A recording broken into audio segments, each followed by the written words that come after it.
Hello friends, welcome back to pie of life. हमने एक new series का शुरुआत किया है कल से, जिसका नाम है हॉरर स्टोरीज़।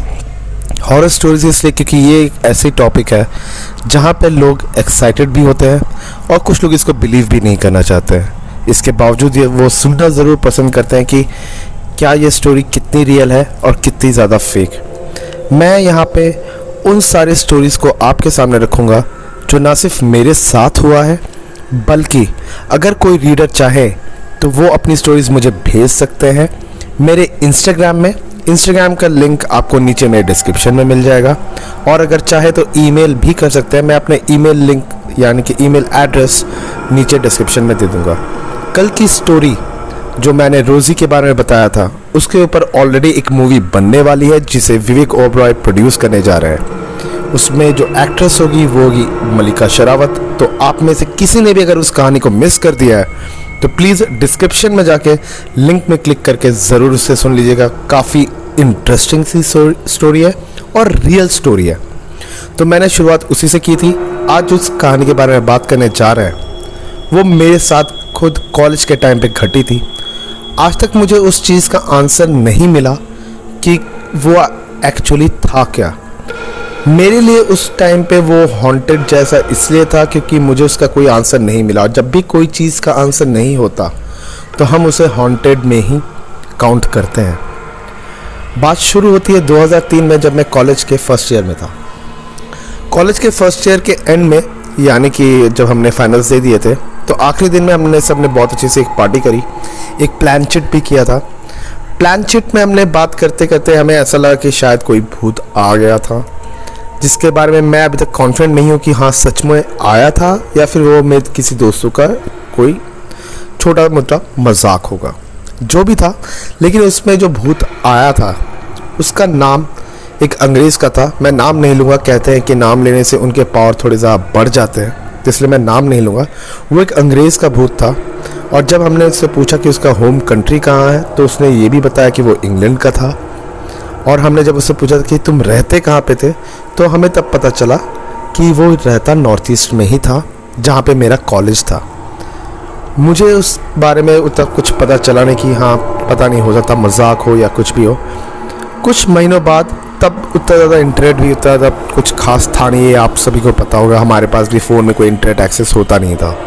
हम लोग जाते थे साइबर कैफ़े। तो साइबर कैफ़े में मैं एक दिन ऐसी मैंने चेक करना शुरू किया कि आसपास क्या है उस नॉर्थ ईस्ट के प्लेस में जहाँ पे हम लोग देख सकते हैं, घूमने जा सकते हैं, कि हमें घूमने का बहुत शौक़ था। तो अचानक मेरी नज़र पड़ी एक सेकेंड वर्ल्ड वॉर के ग्रेवयार्ड पे।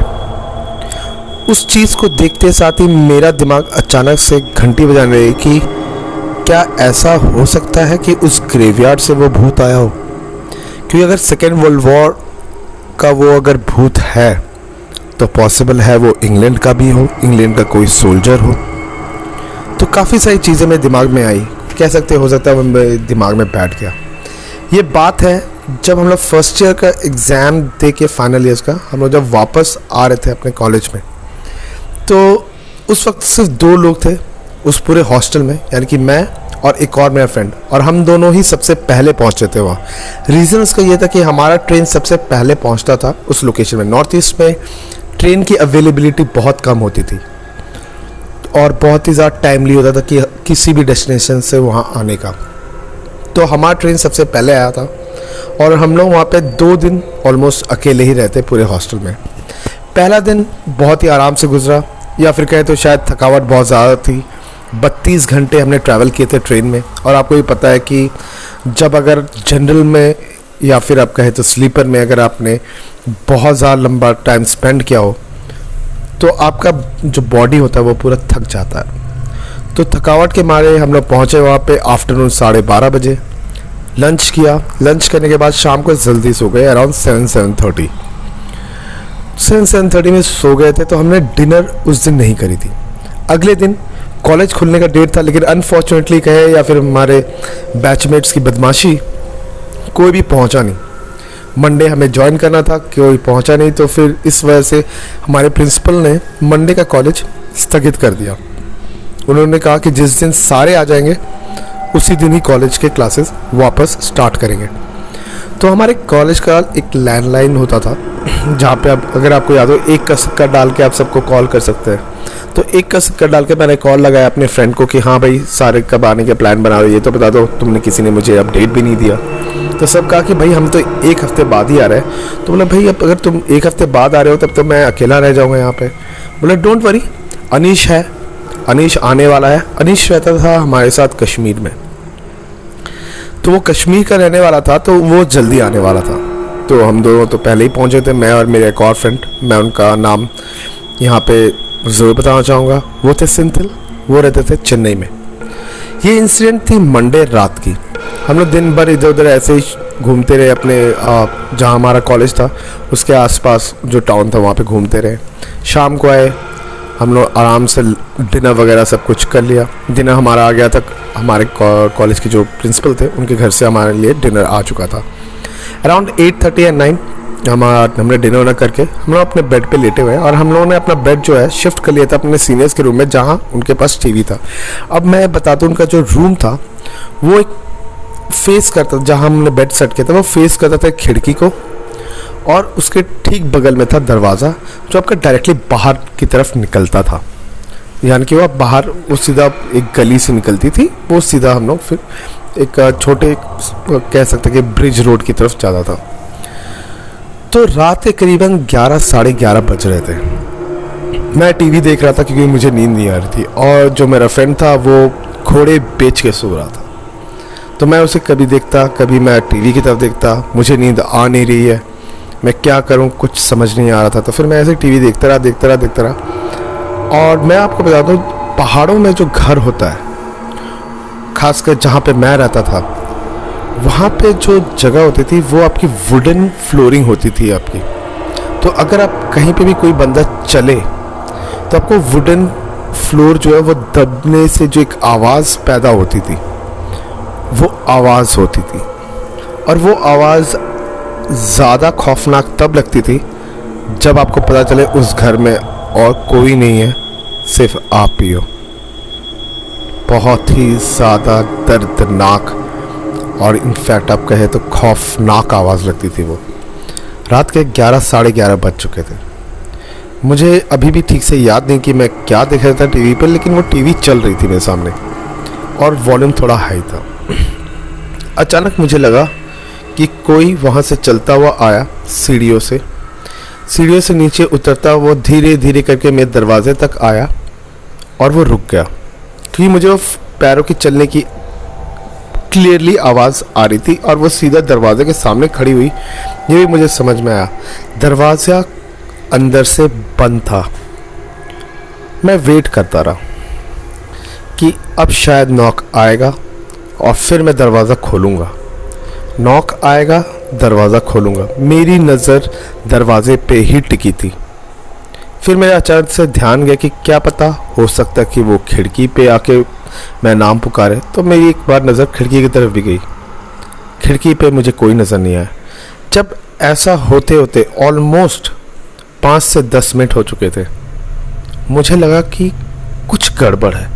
कहीं ऐसा तो नहीं बाहर से कुछ सामान कोई निकालने की कोशिश कर रहा हो, कि आपको पता है घर के सामान बाहर कुछ ना कुछ सामान रखा ही होता है हमेशा। और ख़ासकर जब आप एक पीजी में रहते हैं तो आपको पता होगा कि बहुत सारा सामान बाहर रहता है जो वहाँ अवेलेबल नहीं हो, या फिर वो अपने घर गए हो तो जगह बनाने के लिए रखते हैं। मुझे वो डाउट हुआ कि क्या पता, हो सकता है कि कोई कुछ सामान वहाँ से निकालने आया हो।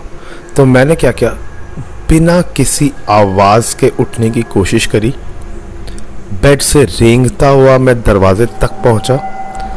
यानी कि मैं पैर अपनी ज़मीन पे नहीं रखी, क्योंकि अब जैसा कि मैंने आपको बताया था कि वो वुडन फ्लोर है, अगर मैं पैर पे ज़मीन पे रखता तो वो एक आवाज़ करती। तो मैंने वो चीज़ नहीं किया। बेड के ऊपर से ही मैंने उसकी कुंडली खोली, क्योंकि वो इस तरह से था कि मेरा हाथ आराम से कुंडली तक पहुंच पा रहा था। तो मैं कुंडली खोली और झटके से दरवाज़ा खोल दिया। जो मेरे सामने का नज़ारा था वो देखते ही साथ मेरी सारी सिट्टी पिट्टी गुम हो गई। यानी कि बाहर कोई भी खड़ा नहीं था। मैं कुछ देर के लिए खड़ा बेड पे, या तब भी मेरी हिम्मत नहीं हो रही थी पैर ज़मीन पर रखने की। ये सोचता रहा कि जो मैंने कुछ देर पहले सुना, क्या वो मेरा वहम था या फिर सचमुच किसी के आने की आहट। मैं थोड़ी देर बाहर खड़ा होकर, क्योंकि वो ऐसा था कि आपको बाहर सब कुछ दिखेगा आपके सामने, वहाँ पे छुपने के लिए कोई भी जगह नहीं थी। अगर ऐसा है कि कहीं कोई छुपने चला जाए, इतना आसान नहीं था। और अगर वहाँ से कोई चला भी जाए तो उसके पैरों की आहट ज़रूर आती, वापस जाने की या फिर लेफ़्ट की तरफ जाने की या फिर राइट की तरफ जाने की। कोई आहट नहीं हुई थी। मैं बिल्कुल स्तब्ध वहाँ थोड़ी देर के लिए खड़ा रहा। मुझे समझ नहीं आया कि मैं कैसे रिएक्ट करूं। फिर मैं इतनी भी हिम्मत नहीं होती कि मैं दरवाज़ा वापस बंद कर लूं। फिर मैंने दरवाज़ा बंद किया। दरवाज़ा बंद करने के बाद मैं बेड पे लेटा। मुझे प्यास बड़े ज़ोरों की लग रही थी, लेकिन मेरी हिम्मत नहीं हो रही थी कि मैं उठ के जाऊं। एक जो हमारा सेंटर प्लेस होता है जहाँ पे आपका वाटर फिल्टर होता है, वहाँ से जाके मैं बॉटल भरूं, कि बॉटल का पानी मैं ख़त्म कर चुका था पहले ही खाना खाते वक्त। तो मेरी इतनी हिम्मत हो नहीं रही थी। मुझे एक डाउट ये भी आ रहा था कि हो सकता है कि जो खाने का जो यूटेंसिल था, यानी कि जो बर्तन थे, वो लेने के लिए कोई नौकर ना आया हो। लेकिन वो अगर आता तो वो नॉक ज़रूर करता। चलो वो नॉक नहीं करता, वो सोचता कि शायद ये सो गए हों, तो वापस ज़रूर जाता। और अगर वो वापस जाता तो उसके वापस जाने की कदम के आहट तो ज़रूर आते। तो क्या हुआ उस वक्त? ये बात जब मैंने अगली सुबह अपने दोस्त सिंथिल को बताया, उसने उस बात को हंसी में उड़ा दिया कि नहीं यार, ऐसा कुछ नहीं है, ये शायद हो सकता है तेरे मन का वहम हो। मैं आज तक उस रात के बारे में सोचता हूँ कि आखिर वो था तो क्या था। क्योंकि उस वक्त एक मोमेंट के लिए मैं ये भी हीरो बनने की कोशिश कर रहा था कि आज मैंने चोर पकड़ लिया, ये चोरी करने आया है कोई और मैंने उसे पकड़ लिया। लेकिन जब दरवाज़ा खोला और कोई किसी को सामने मैंने नहीं देखा, तो सिचुएशन बहुत डिफरेंट हो गया। अगर आपके साथ भी कभी भी ऐसा कोई इंसिडेंट हुआ है तो बिल्कुल उसी वक्त आप मुझे एक छोटा सा मेल लिख लीजिए या फिर मुझे इंस्टाग्राम में फॉलो कीजिए और वहाँ पे मुझे मैसेज ड्रॉप कर दीजिए कि रूपम भाई ऐसा सिचुएशन मेरे साथ भी हुआ है। आप वो मुझे बता सकते हैं और मैं आपकी ज़ुबानी, आपकी आप बीती मैं अपनी ज़ुबानी इस चैनल में ज़रूर सबके साथ शेयर करूँगा।